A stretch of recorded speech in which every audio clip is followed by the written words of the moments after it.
today I have the lovely Kiana on with us. She's going to share a little bit about herself, and also we're going to talk about things within her life that I feel is beneficial and inspirational for others. So I'm going to ask her a couple questions, and we're going to create some dialogue. So hi, Kiana. How are you? Hey, Tessa. Hey. You look good. I'm good. I'm so excited that you joined me today. Thank you for taking the time out. I know you have a busy schedule as a wife and a mother, so I definitely appreciate you doing this for this platform I'm creating for myself. I just want to say thank you first. So for those who do not know you, can you tell us a little bit about yourself? Okay, so my name is Kiana Pollard, and I'm 25 years old. I'm a native of Norfolk, Virginia, but me, my husband, and my son, we reside in Newport, Rhode Island now. I'm a mom, an entrepreneur. I have my own business, KP Eats. I love to cook, and I also love to write. So I'm working on a couple books, postpartum books for mothers, first-time mothers. And besides that, I'm in school too, working really hard, trying to get a degree. And besides that, I'm, a wife. Kiana, so we've been long-term friends, and you've always been an inspiration to me. I've always loved how you carried yourself, and I've always enjoyed, you as a person and how honest you was. And I think that's why we have a long-term friendship, even though sometimes we, butt heads. Yeah. But I mean, it is what it is. So one of the questions that I wanted to ask you, Kiana, because it definitely inspired me, is when you first took that leap of faith and moved to Rhode Island and left everything behind in Virginia. Can you tell us what was going through your mind and what made you say, you know what, it's time for me to start something fresh? So first of all, moving from Virginia to Rhode Island was very scary, especially being 21 at the time. I was 21, so it was really scary, and it was just a new adventure. It was like, I come all the way up to Rhode Island, and this doesn't work out with my then boyfriend. Right. I would have to pack my stuff up, go back home to Norfolk. Like, this is embarrassing. I don't want to do this. I don't want my parents to think that I'm just chasing behind a guy, so it was really hard. But I, moved off the voice of God, off the sound of God. I knew that he was going to present a better opportunity for me in Rhode Island, in the field that I am in, and the dreams that I want and hope to pursue. I knew that it would be better in Rhode Island. So I, took my leap of faith, which was really scary. But sometimes you just got to do it. You just got to go out. Even when you don't, think that you could do it, you really have to have faith. That's the thing about faith. You don't see it, but you just take it and you hope for the best. That's something that I definitely enjoyed in watching you start that new process in your life, as far as leaving everything behind and going to Rhode Island. Did you have a job already set up, or you started fresh? Like you started looking for jobs when you was in Rhode Island? I started looking, well, it's so crazy because when I first decided to move to Rhode Island, I had interviews lined up. And then when I got up here, I kept, going to places trying to interview. And I'm like, this isn't for me. Like, this doesn't work. I don't want to do this. And, the money was good, especially being up north. But I was just like, I do not want to do this. I'm uncomfortable, and then I was like, kind of went through a depression for like a month. It was really hard not having a job. And I felt like I was relying completely on my partner to, take care of me. It was awful. And then I finally found a job that was comfortable for me and that was good for me. And I said, okay, I'm going to pursue this because, it was different. It was new. It was helping me become better and a better chef, cook, so I did it. And it took me about a month and a half to really find a good job up there that I really enjoyed.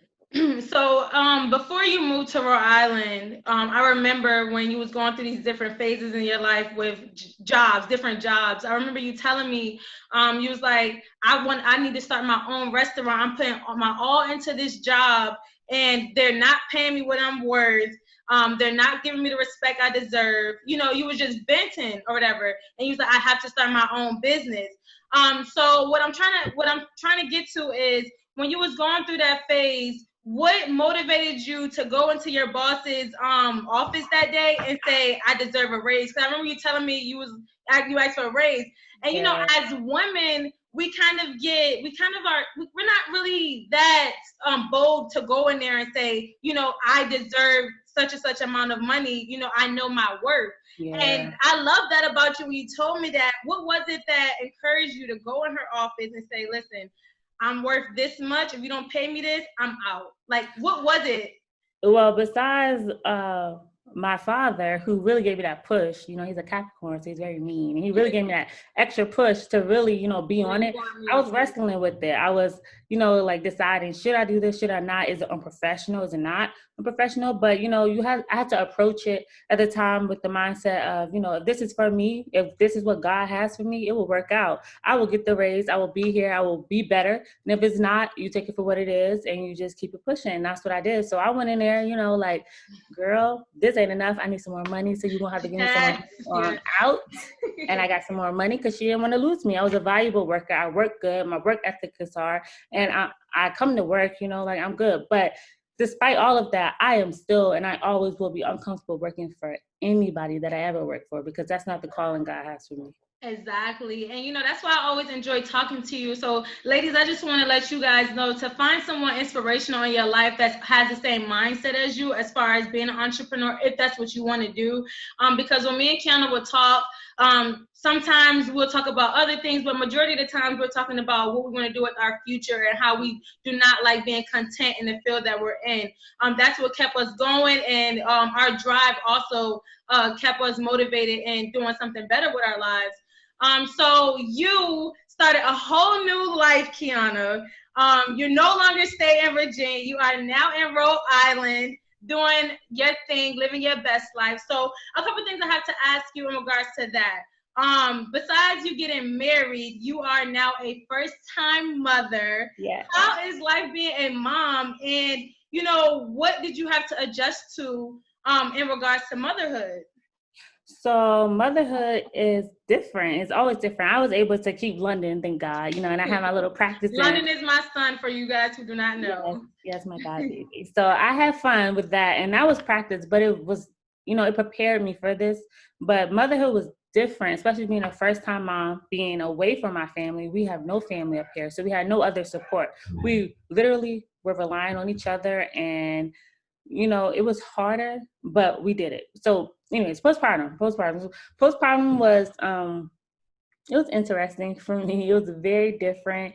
And I enjoy it. I enjoy motherhood. I enjoy my son. I enjoy the space that I get sometimes in Rhode Island. And then I have a great partner. So I have a great, he's a great dad, and he really helps me. He picks up the extra load when it's harder for me. The communication is there. Of course, we always aim to have better communication and everything with everyone, but the communication is there. I know I can talk to him if I'm stressed or if I'm overwhelmed. And, my son, he loves me. He's a mama's boy. So he loves me. So that makes motherhood 10 times better than what I ever expected it to be. Oh, I'm so happy for you, honestly. So into motherhood. Okay, so you are a stickler on doing things by the book. I mean, to me, this is my opinion, you like things to be laid out. You want things to be in order. You know what I'm saying? You're not trying to jump the broom before, like you just like your life in order, basically. So where I'm going with this is, you had a baby before you got married. How did that make you feel as a woman of God, and just as a woman who has her morals in order and intact? How did that make you feel going through that? So me having a baby before we got married was hard. When I first found out that I was pregnant, we decided like, okay, we're going to get married, right? Because we both are religious, and we knew that was the right thing to do under God. But at the time of our relationship, we didn't feel like we were there. We were ready to get married yet. Like, we knew we wanted to be together forever. And we knew marriage is a commitment where we say, I'm with you to the end. But we felt that way about each other, but we just were not ready. And I sometimes feel as though the pressure came from, our families, our parents, both of our parents who are religious as well. They wanted us to get married because I'm pregnant now. They want us to not bring a baby into the world where wedlock. And we had to do what was best for us. And, we had to stand by each other, have each other's back, and say, we will move when God tells us to move. We will get married when the time is right. And that's what we did. So we waited. My son was 6 weeks when we got married, and we were like, okay, like now is the time to get married. Like this is our, our family's together. Now something's missing. Let's really unify our family. And that's what we did. We went and got married, and it was hard in those, the times leading up to the 6 weeks. Cause I felt like, if I wanted to walk away, I could walk away. I mean, Right. our ties is with our son, but my ties with you isn't, always there. Do I really love you enough to stick this out, stick these hardships out, especially going through postpartum, first time mom, those first 6 weeks are crucial for moms. Right. A breastfeeding mom who didn't have space, I time to breathe, time alone, so it was really hard, but I'm so glad that we got to that point where we felt like, okay, I love you forever. I want to be with you forever. Let's get married. Let's do this forever. And, there's no turning back. There's no looking out. We in this for life. That's amazing, honestly. And when you sent me your marriage certificate, I was so happy for you because Kiana, you definitely deserve love. I feel like you know how to love. You're very genuine. You're a very genuine person, period. With anyone. You know what I'm saying? Your vibe is just everything, especially when you walk into a room. Definitely want to let you know that. So my whole thing is when you told me that, you was like, oh my gosh, like all these blessings are just coming my way. Like Lonnie is like, everything is 10 times better. And I was like, in my mind, I'm like, girl, you was exaggerating. Like, it's not, you know what I'm saying? I'm like, okay, I said, I'm thinking like, what's the difference? You just got married. You was doing the same thing when you was boyfriend and girlfriend, but you was just saying like, it's a whole new ball game. You know what I'm saying?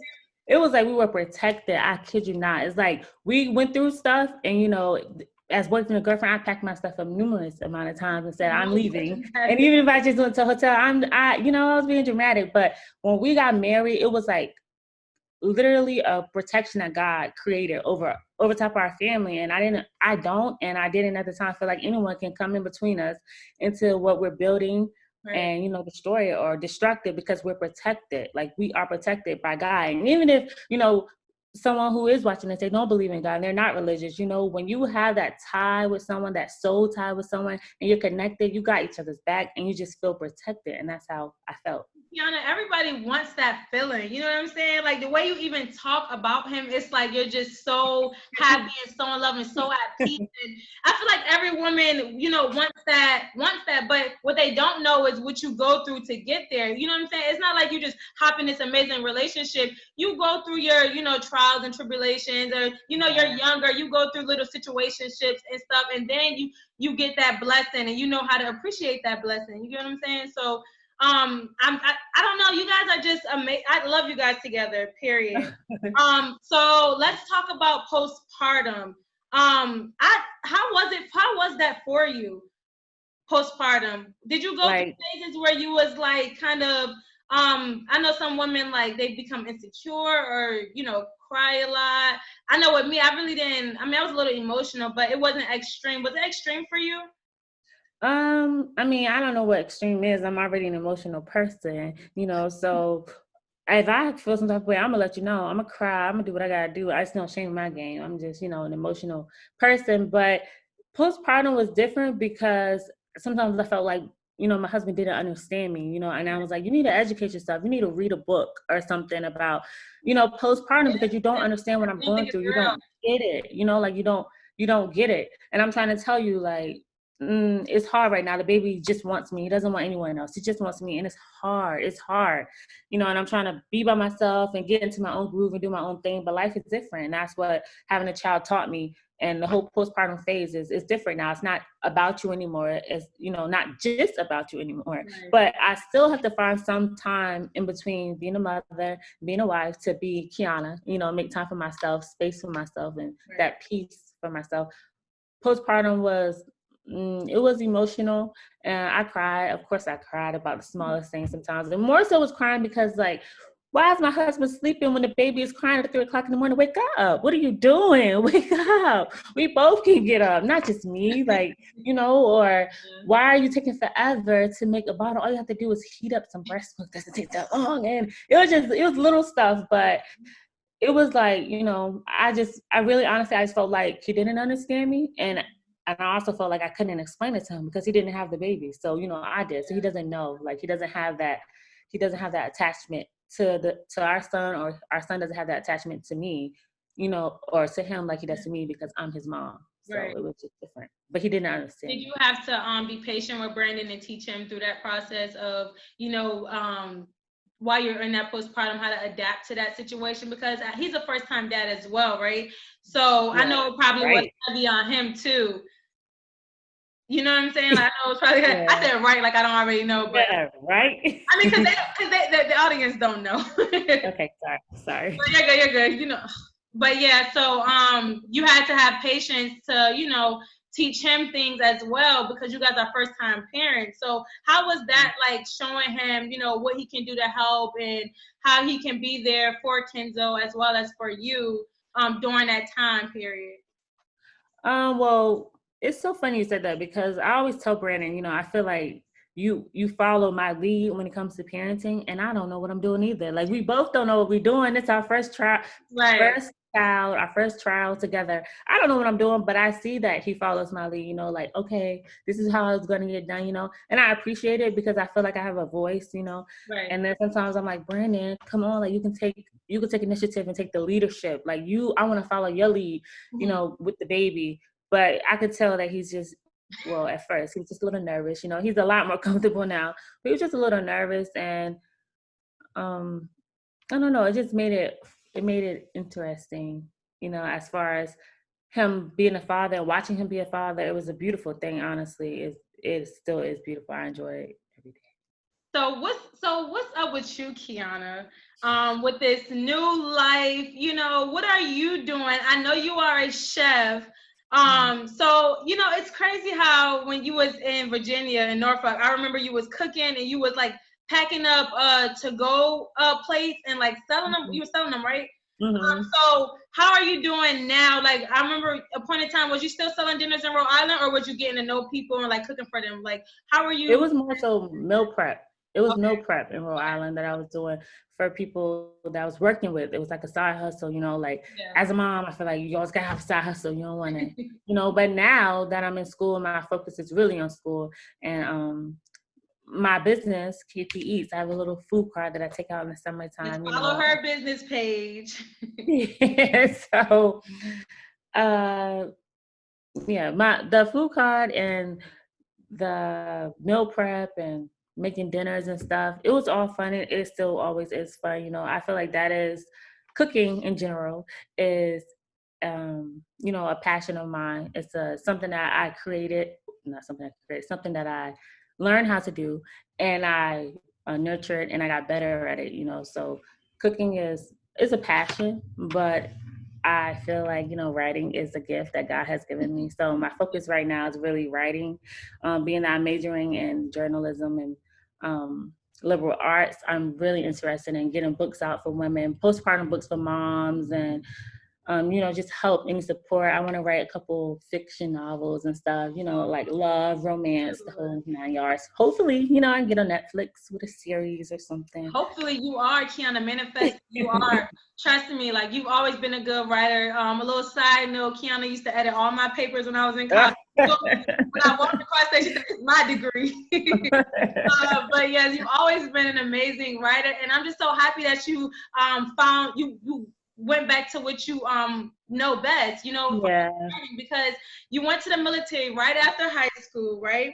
And then you moved to Rhode Island. Well, you started working for people. You moved to Rhode Island, and like now you're getting back to Kiana. And I really love that about you, because now you're in school. You're thinking about writing books. You're looking long term with things. Yeah. So how was that for you?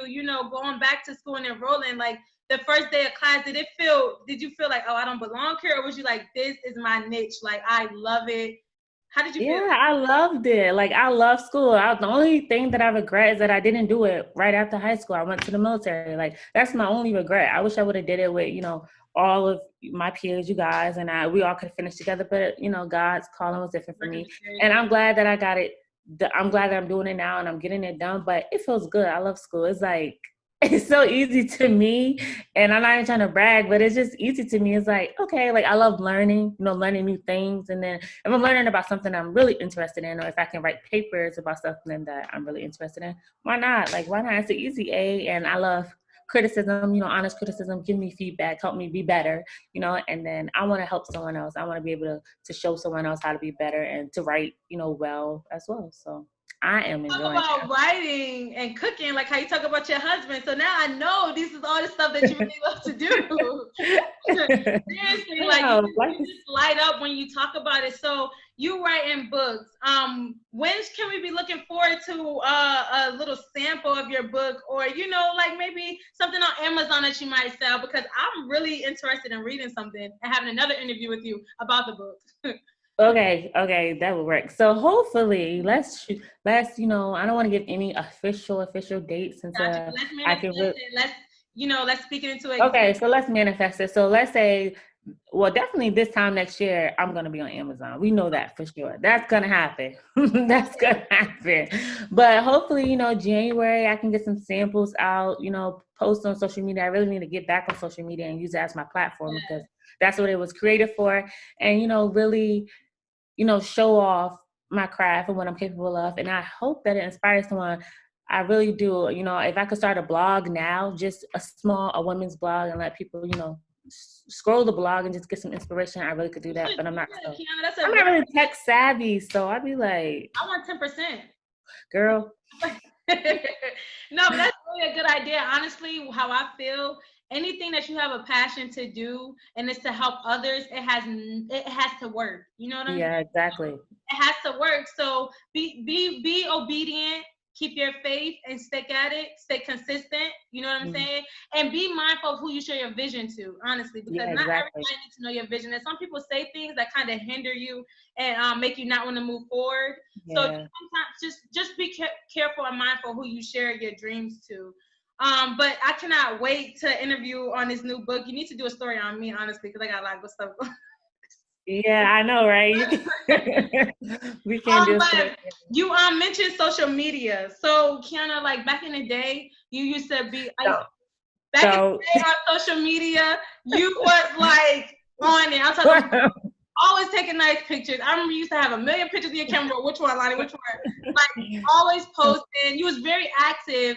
I understand that you kind of laid back on social media. And you also, when we was talking, I was sending you DMs and you was like, Lonnie, I'm fasting from social media. What made you want to fast from social media, and how has it benefited you in doing so? Fasting for social media was, something for me, a personal goal for me. And then of course, the main one was to get closer to God, to build that relationship up. We're so into social media, our generation. So we wake up and the first thing we do is grab our phones. And I wanted to get out of that cycle. I don't want to wake up and grab my phone first without, saying, thank you, God, for another day. Even if I just say it, and I don't get to pray with my husband this morning, but thank you, God, that my entire family has waking up to see another day. So me fasting from social media was really for me, and to gain that relationship close to God. It was hard because I was so used to scroll. I want to get on. I want to go to the shade room. I want to see what's popping. What's the tea?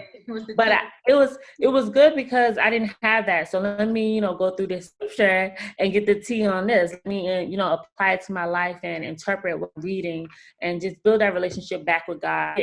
In line. I always pray every night that I get in line with his voice and his calling for my life and what it is that he wants me to do. So me fasting from social media gave me the opportunity to really focus, all right, God, you're talking to me. You want me to move in this direction? I'm going. I'm moving. I'm doing what you have asked me to do, what you have called me to do. And the blessings, they just come in endless. When you fast, that's really an intimate moment with God, and it's very intimate. And I don't even like sharing with people that when I'm fasting or that I'm fasting, but it's important to share that it's an intimate moment with God. And, I took advantage of it to the best of my ability that I could. That's good. I honestly feel like that I'm glad you shared that, because a lot of women, as well as males, should definitely fast for something that they do all the time. You know what I'm saying? Take a break from it. Social media is really, it depends on how you're using it, but honestly, I feel like a lot of people can get lost when on social media all the time. Sometimes you forget your purpose in life. You see other people doing things and then you try it and think that's what you're meant to do, but it's not. So it's definitely good to fast for social media. Everyone's different, but when you told me that she was fasting, I was like, okay, she's on game. She's definitely got something cooking up in the works. So that's good you do that. So is there anything else you want to tell our viewers in regards to what you have going on now? You already told us what to look forward to, but any inspirational words, any motivational words for our viewers? So I don't know, but the most that I can say right now, I don't know what the women who are watching this, what you're going through, or whatever you're going through, whether you're religious or not, the best thing that I can say is stay true to yourself, stay passionate about whatever it is that you're doing, you're pursuing. If you want to work for yourself, if you want to not work for yourself, entrepreneurship isn't the calling for everyone, and that is perfectly fine. Be happy with who you are, be content with where you are in life, and you work to try harder, or be hard, or be the best that you can be. Try harder, and do the best that you can. Keep the faith for people who are religious. Keep the faith, and you just watch the blessings and the miracles and all of it pour over your life. It's beautiful. Okay, thank you for that. I have one more question, Kiana, because a lot of us have not found our one, that one, the loved one. So I want to ask you, did you pray for Brandon, or did he just come about? Like, how did that happen? You meeting your soulmate.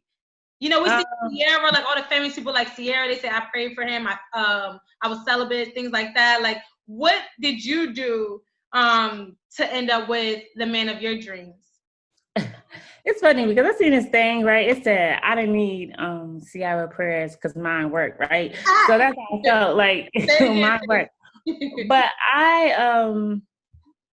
what did I do? I was really like at a bad place relationship wise. I was, having my fun with people, in life. And Brandon we started off as friends, casual friend, and it was different. It was, out of my comfort zone. And when I knew that he liked me, when I knew that he wanted to pursue me and pursue us as a relationship, our first conversation was about God. And I was like, this is different. I have never talked to a guy before about God, and it was comfortable. I was comfortable in our conversation. Wow. And then after that, literally the next day, I looked at someone and said, I'm going to marry him. I know that I'm going to marry him because he was so sweet. He was so nice to me. It was no game. It was just genuine. It was everything that I had ever wanted. I had ever prayed for. I even talked to my dad about it, and I don't talk to my dad about no guys. And I told my dad, like, I don't know what to do. My dad's like, well, pursue him, pursue him. And that's what I did. I was like, okay, I'm going to stop playing with everybody else. I'm going to cancel everybody else. And I'm going to pursue him the way he's trying to pursue me. And it worked out. And I thank God that it worked out and it happened the way that it did. But that's amazing. It was different. And it was out of my comfort zone. And that's what I think, you got to be uncomfortable to really or get to that uncomfortable place to really get the blessings that God has for you. And you got to be willing to accept it. May not be what you're used to, but it's what God wants for you. And that's I'm laughing in my head, Kiana. Why? Remember when you was calling me a psychopath?